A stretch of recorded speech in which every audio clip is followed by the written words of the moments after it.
안녕하세요. 안산MB원의 기문상 원장입니다. 이번 시간에는요, 자칫 탈모까지 갈 수가 있는 지루성 두피염에 대해서 알아보는 시간을 갖도록 하겠습니다.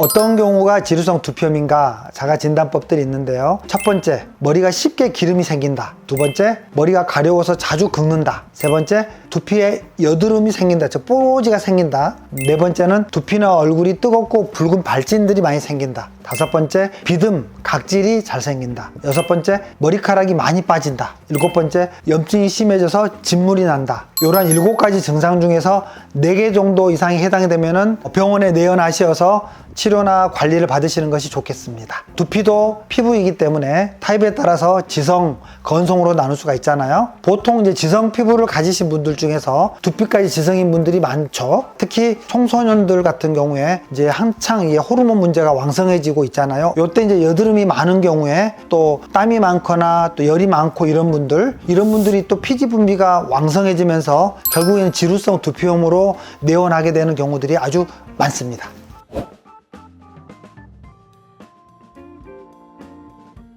네, 이 지루성 두피염은 하나의 이유만으로 생기지는 않습니다. 두피에 피지가 아주 과다하게 분비가 되는 경우, 두피의 면역이 떨어진 경우에, 만병의 원인이죠. 스트레스나 어떤 피로가 너무너무 누적된 경우에, 또는 이제 과음이랄지 또는 자극적인 음식을 섭취한 경우에, 진균, 곰팡이, 무좀이라고 그러죠. 이러한 어떤 진균증으로 인한 이런 다양한 것들이 원인으로 발생을 할 수가 있겠습니다. 물론 이제 체질적으로 지루성 두피인 경우에는 좀 더 취약성이 더 높겠죠. 또 그리고 이런 불규칙한 생활 습관, 이런 것들이 두피나 피부의 면역력을 많이 약화시키고 또 두피 건강에도 좋지 않습니다. 또 마지막으로 머리를 잘 감지 않는다거나 제대로 잘 말리지 않는 이런 습관, 이런 것들이 이제 두피에 바이러스나 또 곰팡이들 이렇게 생기기 쉽고 모공 사이에 이런 이물질들이 많이 끼기 때문에 제대로 말리는 습관을 들여야 합니다. 그래서 규칙적인 식생활이나 수면 습관, 병원에서 처방받은 약물, 지루성에 해당되는 어떤 기능성 전문 샴푸,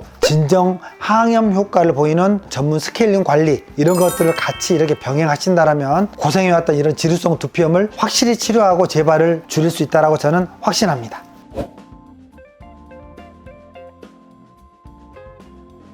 네, 이러한 지루성 두피염이 이제 꼭 탈모로 이어지는 않아요. 그렇지만 계속적으로 두피 환경이 악화되고 또 모발 탈락이 심해지고 결국에는 지루성 두피가 지루성 탈모로 되는 경우가 많이 있습니다. 탈모로 진행되시기 전에 반드시 두피염 치료를 제대로 해서 탈모를 예방하는 것이 좋겠습니다. 이런 지루성 탈모가 되는 원인이 두피의 건강 상태에 있기 때문에 두피를 일단 깨끗하게 케어해주는 두피 스케일링을 진행해 주시는 것이 일단 1번이고요. 두피의 면역을 좀 강화시켜주고 개선을 돕는 탈모 주사요법, 모낭 주사요법, 또는 PRP 줄기세포 요법, 이런 다양한 또 주사요법들을 같이 진행하는 것도 괜찮습니다.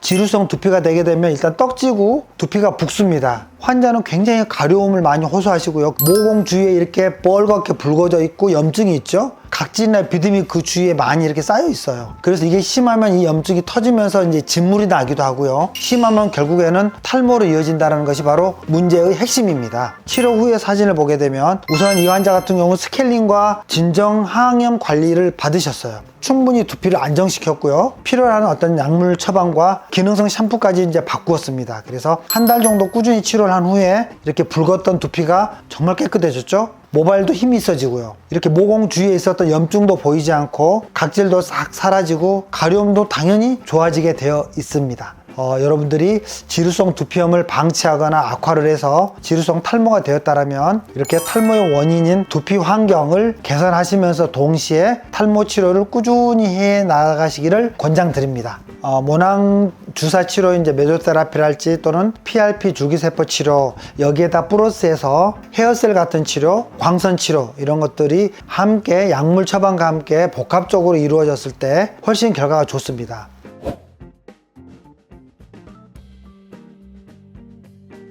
먹는 약물과 바르는 물약, 지루성 어떤 전문 샴푸, 이런 것들은 집에서 하는 홈케어이기 때문에 기본적으로 병원에서 처방을 꼭 받으셔야 되고요. 병원 안에서는 이제 스케일링, 또 진정관리, 거기에 이제 주사치료, 광선치료, 플라즈마, 즉 살균 효과가 있는 이런 지루성 두피염이 아주 효과가 좋습니다. 플라스마 레이저 치료가 이런 레이저 치료들이 같이 병행됐을 때 훨씬 결과가 좋습니다. 그 중에 이제 주사 치료에는 모낭염증 주사랄지 또는 성장인자 치료 또는 줄기세포 치료 이런 다양한 것들이 있을 수가 있겠습니다. 이런 모낭염증 주사는 뽀로지가 많이 나 있는 이런 지루성 두피염과 또 모낭염이 겹쳐 있는 경우들이 있어요. 이럴 때 그런 뽀로지에 직접 주사를 놓기 때문에 우선적으로 염증을 깔아앉게 하는 효과가 있죠. 물론 여기에 스테로이드가 약간 들어갈 수도 있습니다. 그래서 이런 스테로이드 염증 주사를 맞게 되면 조금 더 빨리 회복이 되거나 재발도 줄어들 수가 있습니다. 거기에다가 이제 성장인자랄지 또는 줄기세포 치료를 병행을 하거나 항염 치료, 두피에 나 있는 여드름이나 모낭균들의 살균, 또 진정 효과가 있는 광선 치료, 또 플라즈마 레이저 치료 이런 것들을 병행하면 얼굴의 여드름이나 모낭염들처럼 같이 두피염도 동시에 치료가 되는 효과를 보일 수가 있기 때문에 그 얼굴 여드름 치료랑 같이 치료를 받는 것이 저는 좋다라고 생각을 합니다. 네, 이번 시간에는 지루성 두피염이 어떻게 지루성 탈모로 가는지 또 지루성 탈모에 대해서 그렇게 알아보는 시간을 가져봤는데요. 이렇게 지루성 두피염은 복합적인 이유로 발생을 하고 또 올바른 치료와 관리를 진행해야 탈모로 이어지는 것을 예방할 수가 있겠습니다. 이상 안산 MB클리닉의 김은상 원장이었습니다.